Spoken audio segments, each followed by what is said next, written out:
Assalamualaikum warahmatullahi wabarakatuh. Jumpa lagi bersama saya Jufri Dwila di Malut Pos Bacarita.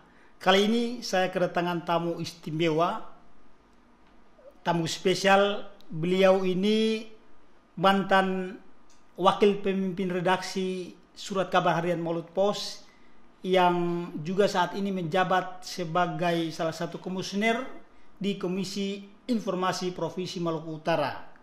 Jabatan beliau adalah koordinator advokasi, sosialisasi, dan edukasi di Komisi Informasi Provinsi Maluku Utara. Selamat datang, Bung Awad Halim. Apa kabar, Bung? Baik, alhamdulillah, baik. Alhamdulillah. Aktivitas lancar? Lancar, alhamdulillah. Iya. Ini soal saya mau mencoba untuk menguluti Komisi Informasi Publik yang sudah terbentuk sekitar belum sampai 1 tahun ya? 1 tahun lebih. Hampir 1 tahun lebih. Tentu tentang keberadaan Komisi Informasi Publik di tengah-tengah pemerintah maupun masyarakat Maluku Utara. Saat ini pendekatan yang sudah dilakukan oleh Komisi Informasi terhadap pemerintah maupun masyarakat seperti apa, Bung Awad? Terima kasih kesempatan yang diberikan. Yang pertama,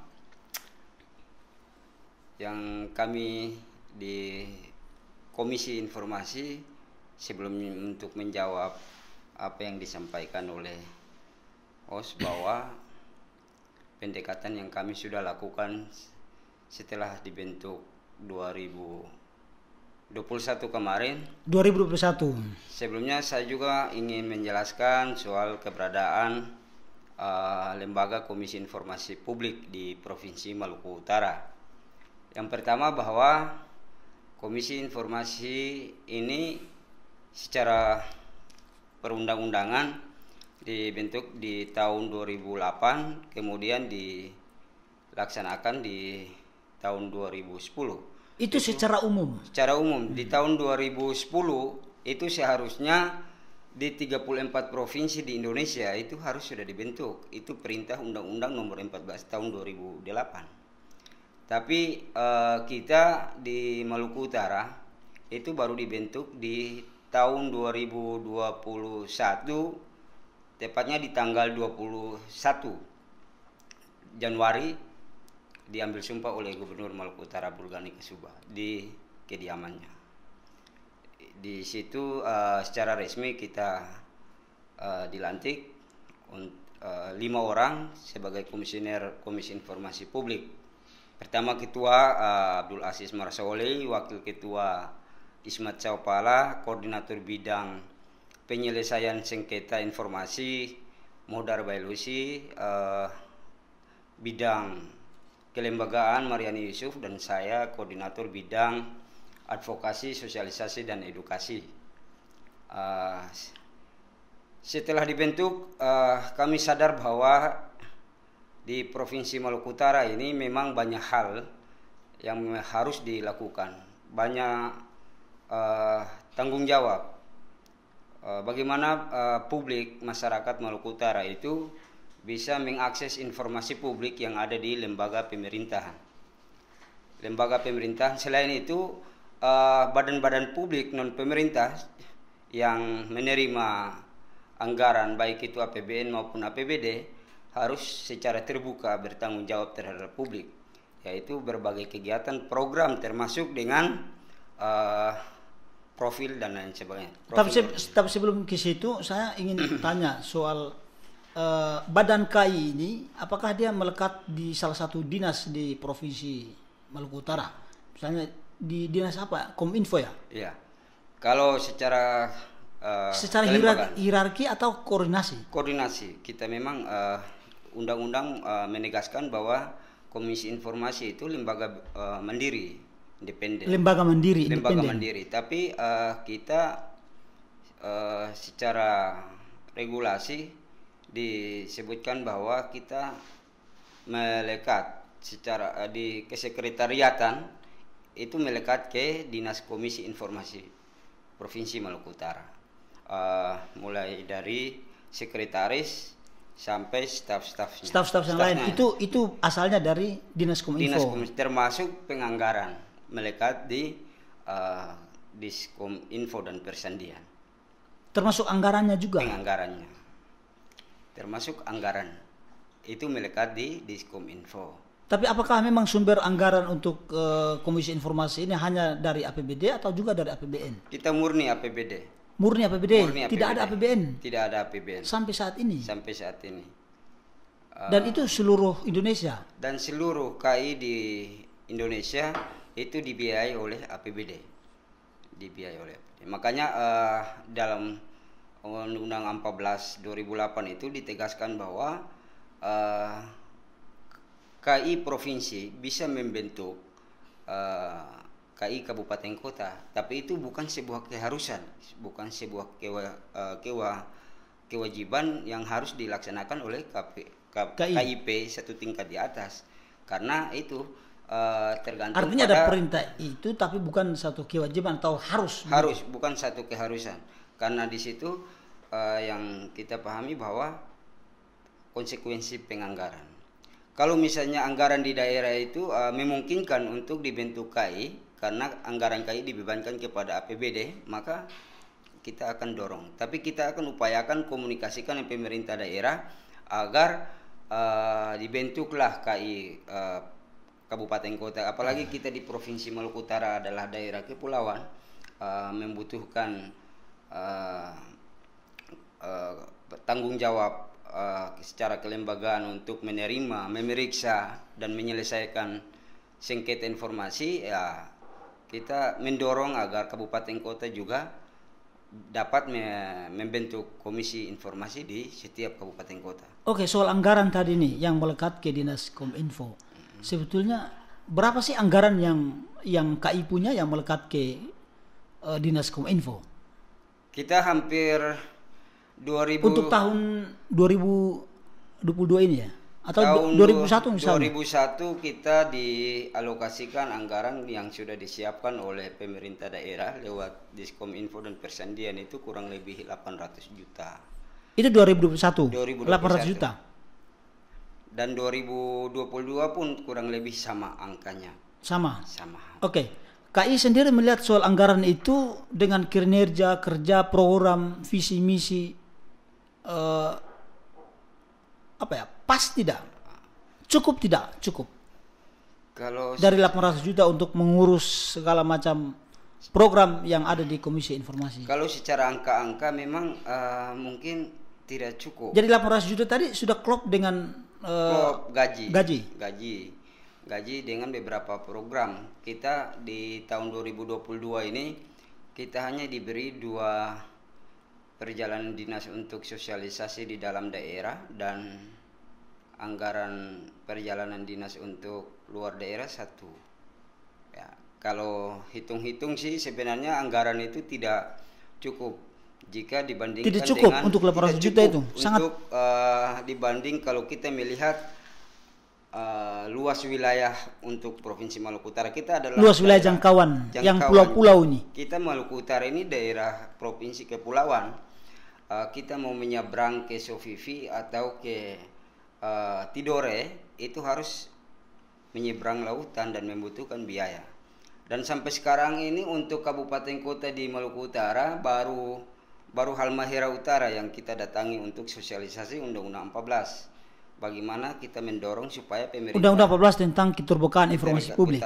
Informasi publik. Kita mendorong agar pemerintah daerah juga punya pemahaman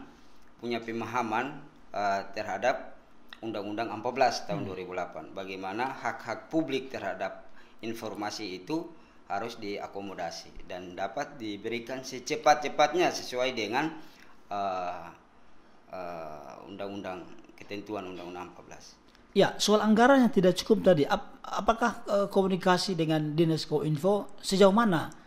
Kan paling tidak misalnya realisasi alokasi anggarannya, anggaran kita tidak cukup nih. Bagaimana kalau ditambahkan? Apakah ada upaya itu atau tidak misalnya? Kita berharap ke depan Dinas Kominfo dalam menyiapkan rencana kerja anggaran dinas, kita berharap ke depan Komisi Informasi juga dilibatkan dalam pembahasan rencana kerja anggaran, sehingga program-program ke depan, program Komisi Informasi ke depan untuk memperkuat sosialisasi, memaksimalkan sosialisasi dan monitoring, evaluasi dan penyelesaian sengketa itu, program-program itu bisa diakomodasi dalam APBD biar di akhir masa jabatan kita nanti di Januari 2025 ke depan, visi misi besar kita bagaimana Provinsi Maluku Utara itu masuk dalam kategori provinsi yang informatif itu bisa tercapai. Iya, kita kembali soal informasi tentang Maluku Utara yang berada pada urutan paling terendah nomor 3 sebagai provinsi yang masih tidak informatif. Itu penjelasannya seperti apa? Apakah memang faktanya seperti itu, ya, ataukah? Itu adalah hasil Indeks Keterbukaan Informasi Publik tahun 2021, bahwa Maluku Utara itu berada pada urutan 32. Ya, 32. Posisi ketiga dari bawah. Dari 34 provinsi. Dari 34 provinsi. 32 dari 34 provinsi. Itu hasil survei. Hasil survei itu kita di Komisi Informasi diberi kewenangan untuk menetapkan kurang lebih 9 informan ahli. Informan ahli dari berbagai unsur. Ada unsur pemerintah, ada unsur masyarakat, dan ada unsur ada pemerintah, ada masyarakat, dan LSM ya, kalau tidak salah. Itu kemudian kita kurang lebih 85 indikator pertanyaan. Salah satunya apa indikator pertanyaan yang sebenarnya paling substantif gitu?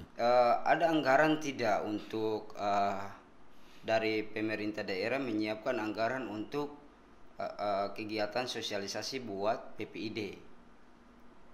PPID itu adalah pejabat pengelola informasi dan dokumentasi. Ini harus diperkuat karena yang berurusan dengan informasi, yang berurusan dengan publik itu adalah PPID-nya.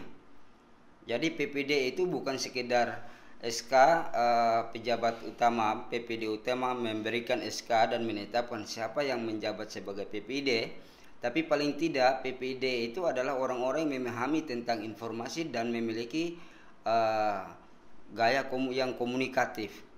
Karena publik meminta informasi kepada OPD, badan publik, itu harus lewat PPD-nya. Tapi soal PPID di internal provinsi misalnya, itu apakah hanya diharuskan ke dinas tertentu ataukah memang harus seluruh dinas punya PPID ya? Seluruh dinas.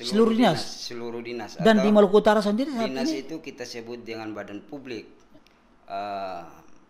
Dan seluruh badan publik harus mempunyai PPD pelaksana, karena PPD utama itu ada di Sekda. Kalau data KI untuk PPID di dinas-dinas provinsi Maluku Utara itu hanya berapa dinas yang punya PPD atau apakah semua ya? PPD di lingkup Pemprov Malut itu yang kita tahu itu baru PPD utama yang ada di Diskominfo. Dan kita sempat komunikasi dengan PPD utamanya, ternyata bahwa SK PPD utama itu dari dulu itu sudah ada, cuma siapa yang isi posisi PPD itu yang belum ada. Itu untuk seluruh dinas? Seluruh dinas. Sudah ada SK-nya? SK, tapi itu tahun lama sekali itu menurut. Itu beberapa tahun yang lalu? Lalu itu belum. Misalnya di Sekretariat DPR juga belum ada PPD? Belum. Kalau PPD ini kan nama menurut Undang-Undang 14 ya. Iya. Kalau dulu kan biasa dikenal dengan humas. Tapi kerja humas itu kadang tidak fokus, banyak urusan kerja humas. Tapi di Undang-Undang 14 PPD itu hanya difokuskan pada bagaimana pengelolaan informasi dan dokumentasi di setiap badan publik atau OPD. Itu penting badan PPD, kerja PPD itu. Jadi salah satu pertanyaan di 85 indikator itu bagaimana pemerintah daerah mengalokasikan anggaran, menyiapkan anggaran untuk PPD. itu bagaimana PPD menyiapkan informasi-informasi termasuk dengan biaya-biaya dokumentasi, biaya informasi ketika ada pemohon meminta informasi, dan yang kedua harus peningkatan kapasitas untuk PPD itu harus ada. Dan sekarang belum ada. Itu hasil advokasi Ini KAI. hasil indeks IKIP 2021, sehingga karena anggaran-anggaran itu salah satunya adalah anggaran itu tidak disediakan oleh pemerintah daerah, maka nilainya jadi turun. Dan secara akumulatif IKIP 2021 Maluku Utara berada pada juru kunci. Dan itu disampaikan ke presiden. Hasil IKIP itu kemudian disampaikan ke presiden, dan hasil di bawah tiga besar paling bawah itu kemudian menjadi fokus KAI pusat dan sejumlah kementerian, dan salah satunya baru-baru ini dari Kemenko Polhukam bersama KAI pusat ke kantor gubernur untuk menyampaikan hal-hal itu. Kita biaya sosialisasi hampir tidak ada. Biaya sosialisasi tidak ada. Hampir tidak ada. Dan itu apakah tidak disampaikan ke Dinas Kominfo? Kita di 2022 itu cukup. Kalau gini, kalau misalnya biaya sosialisasi tidak ada, bagaimana publik akan mengetahui tentang keberadaan KAI? Kemudian publik juga akan mengetahui tentang undang-undang keterbukaan informasi publik. Kami karena keterbatasan biaya, keterbatasan anggaran untuk sosialisasi Undang-Undang 14, kita menggunakan pola jemput bola. Jadi kita datangi setiap badan publik. Itu kan efisiensi anggaran, dan itu tanpa anggaran. Tanpa anggaran, dan itu dia berlangsung kapan? Setelah pelantikan 2021 itu kami mulai melakukan sosialisasi di sejumlah badan publik, baik itu badan publik pemerintah maupun badan usaha milik daerah. Salah satunya adalah PDM Kota Ternate. PDM itu penting karena mengatur hajat hidup orang banyak.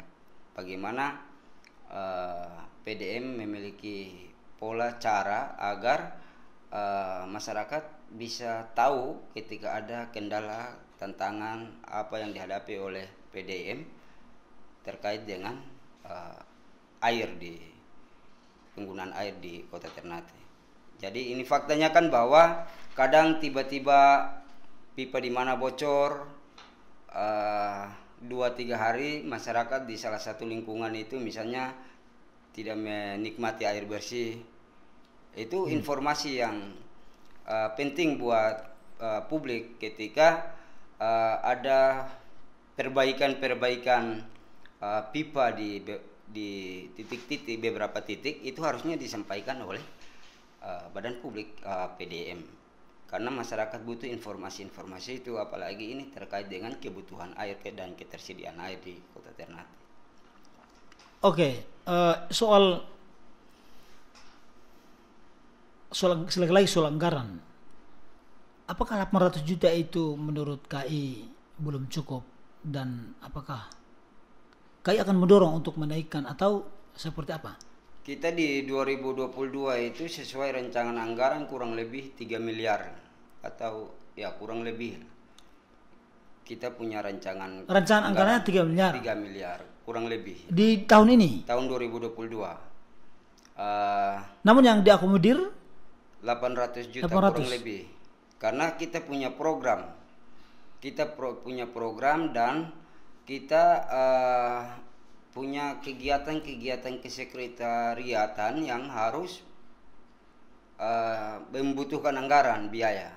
Bayangkan kurang lebih 1 tahun ini kita di KAI belum punya komputer dan belum punya ATK. Lalu pertanyaannya, belum punya komputer dan ATK. Lalu apa yang mau kita kerjakan di kantor? Kantor ada tapi tidak diisi dengan ATK dan lain sebagainya. Kita berharap, kita coba bangun komunikasi dengan artinya begini, ini kan soal lembaga negara yang mengurusi banyak hal, terutama soal keterbukaan informasi publik. Kalau ATK-nya saja tidak ada di sekretariat, bagaimana KAI bisa bekerja?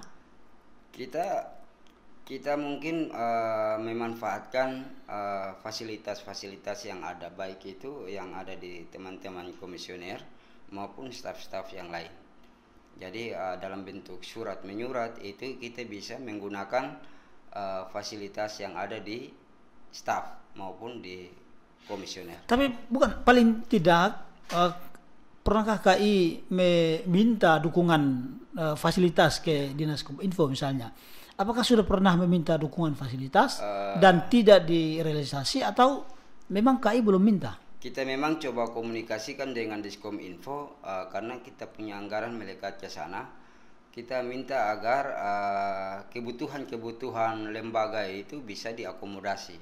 Salah satunya adalah ATK dan komputer dan sebagainya. Dan memang ada rencana dari pihak Diskominfo untuk memberikan kita komputer dan ATK. Cuma sampai sekarang belum ada. Mudah-mudahan 1-2 hari ke depan sudah ada. Mudah-mudahan 1-2 hari. Tapi sudah pernah minta. Kita sudah minta. Dan mereka sudah memberikan kepastian untuk memfasilitasi. Karena memang ini urusan pemerintah, jadi ada mekanisme dan yang harus kita hargai, kan? Oke. Kita hargai. Oke, saya ke soal pentingnya keterbukaan informasi publik bagi setiap instansi pemerintah daerah, baik yang termasuk vertikalnya. Sebetulnya apa manfaat keterbukaan informasi publik terutama bagi gubernur, terus kemudian bagi bupati, wali kota, atau misalnya bagi kepala OPD yang lain? Sejauh mana pentingnya? Informasi mungkin banyak pihak yang belum begitu menganggap begitu penting bagi keterbukaan informasi publik. Tapi yang pertama, penting buat kepala daerah itu akan mengakhiri masa jabatan dengan tidak ada masalah gitu kan.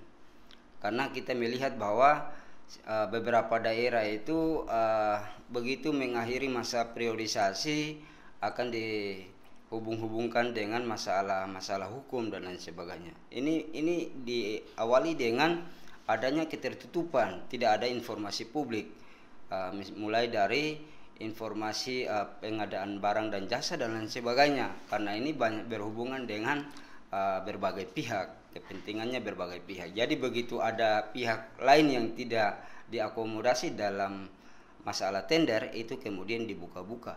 Tapi begitu ada yang berhasil itu pasti tidak mau dibuka. Tapi kita berharap ke depan itu seluruh pemerintah daerah itu memahami ini dan membuka semua setiap informasi publik ke publik. Artinya setiap informasi yang berkaitan dengan publik harus dibuka. Jangan ditutup-tutupi. Ini kan ibarat apa? Kita mungkin sudah menjadi tradisi begitu ada informasi publik, tapi kemudian sengaja tidak dibuka. Sengaja tidak dibuka. Tapi kita berharap ke depan kalau publik kalau ada permintaan informasi publik yang tidak diberikan oleh OPD, badan publik, kita siap untuk mediasi maupun sampai pada tingkat penyelesaian sengketa. Bisa disengketakan informasi ke Komisi Informasi Publik jika permintaan informasi publik itu tidak diakomodasi, tidak diberikan oleh badan publik. Laporkan saja ke Komisi Informasi dan kita akan mediasi, atau bisa bawa kepada sidang-sidang sengketa informasi publik lewat adjudikasi non litigasi. Jadi kalau misalnya informasi yang nanti ingin diperoleh oleh publik ke badan publik, namun badan publik tidak memberikan, masyarakat bisa langsung sengketakan ke KI. Ya, masyarakat minta informasi publik, lalu badan publik mengada-ngada informasi ini tidak ada dan lain sebagainya, atau informasi ini rahasia tidak bisa dibuka. Silakan datang ke Komisi Informasi Publik di Sofivi dan lapor ke Komisi Informasi. Kita coba untuk mediasi, atau kita akan bawa pada sengketa lewat adjudikasi non litigasi. Oke, soal tantangan yang dihadapi oleh Komisi Informasi baik saat ini maupun ke depan, selain anggaran yang tadi belum diakomodir sesuai dengan apa yang dirancangkan oleh KI, tantangan lain apa sebenarnya untuk KI? Tantangan kita ke depan itu bagaimana supaya Provinsi Maluku Utara itu masuk pada kategori provinsi yang informatif. Itu ketika provinsi yang informatif itu provinsi yang terbuka dengan seluruh informasi badan publik. Itu harapan KI. Iya, kita berharap ke situ ya. Kita juga berharap ke depan pemerintah daerah, terutama gubernur, bupati, wali kota itu ada standar untuk mengalokasikan anggaran bagi OPD. Misalnya hasil survei, monitoring dan evaluasi Komisi Informasi itu kita berharap menjadi salah satu indikator bagi kepala daerah dalam mengalokasikan anggaran bagi setiap OPD. OPD yang terbuka, transparan terhadap informasi publik, itu yang harus diprioritaskan. Jadi kalau misalnya ada OPD yang tidak terbuka terkait dengan informasi publik, ya, jangan dialokasikan anggaran. Ya,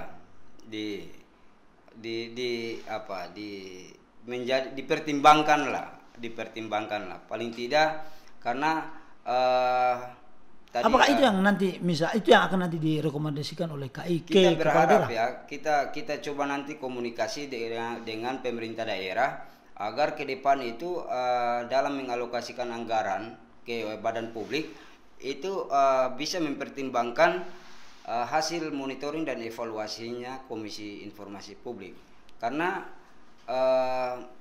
informasi buat publik itu penting. Tadi yang ditanyakan bahwa pentingnya informasi buat masyarakat.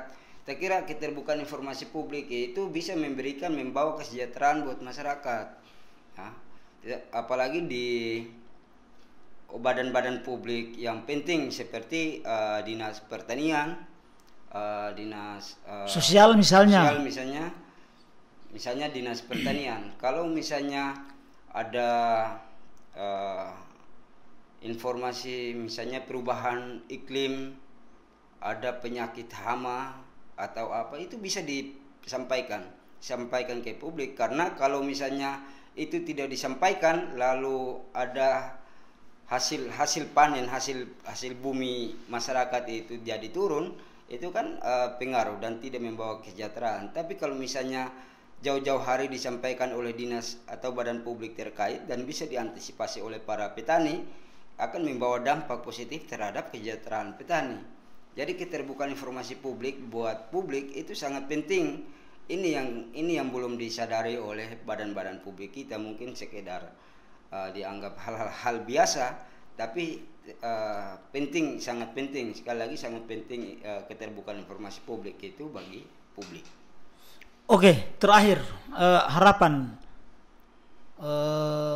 selaku koordinator bidang advokasi, sosialisasi dan edukasi untuk ke pemerintah daerah, kepala daerah dan masyarakat soal informasi, apa harapan yang harus disampaikan kepada? Ya, kita berharap yang pertama kepala daerah dan badan publik, pimpinan-pimpinan SKPD terbuka setiap informasi, karena kalau tertutup nanti ada masalah. Tertutup itu ada masalah. Kalau terbuka berarti tidak ada masalah. Kalau tertutup itu pasti ada masalah. Apalagi informasi yang wajib disampaikan ke publik tapi itu dianggap sebagai sebuah rahasia, itu yang jadi masalah. Ke depan kita harap semua pihak badan publik terbuka dengan informasi publik. Dan masyarakat, kita berharap masyarakat punya hak untuk mengakses informasi publik yang ada di badan publik. Jika informasi publik itu tidak disampaikan atau sudah diminta tapi tidak diberikan oleh badan publik, maka silakan lapor ke Komisi Informasi Publik. Kita akan mediasi dan menyelesaikan sengketa. Kita sengketakan, menyelesaikan sengketa jika itu dibawa menjadi sebuah sengketa informasi, kita akan menyelesaikan sengketa lewat sidang-sidang adjudikasi non litigasi. Kita berharap ke situ supaya publik, hak-hak publik untuk mengakses informasi publik itu bisa diakomodasi oleh pemerintah, dan kita hanya cukup untuk mediasi. Oke, jadi kalau badan publik tidak memberikan informasi publik kepada warga atau masyarakat yang terima, laporkan saja. Laporkan saja ke Komisi Informasi Publik. Karena selain hak, secara ketentuan di Undang-Undang 14 tahun 2008 di tersalah di pasal 51 atau 52, itu jika badan publik tidak menyediakan atau menyampaikan, mempublikasikan informasi publik, maka sanksi pidananya bisa 1 tahun penjara, kurungan penjara. Jadi ada ancaman pidananya 1 tahun penjara atau denda 5 juta. Jadi ada ancaman pidananya kalau informasi yang diminta oleh publik, warga tidak diberikan oleh badan publik, ada ancaman sanksi pidana. Kita berharap jangan sampai di bawah ada sengketa karena terbuka. Oke, terima kasih Bung Awad atas kedatangan di studio Malut Pos Bacarita. Terima kasih, semoga apa yang menjadi rencana program besar Komisi Informasi Publik Provinsi Maluku Utara ke depan terlaksana, terwujud sesuai dengan apa yang diharapkan oleh teman-teman di Komisi Informasi Publik. Terima kasih. Wassalamualaikum warahmatullahi wabarakatuh. Waalaikumsalam.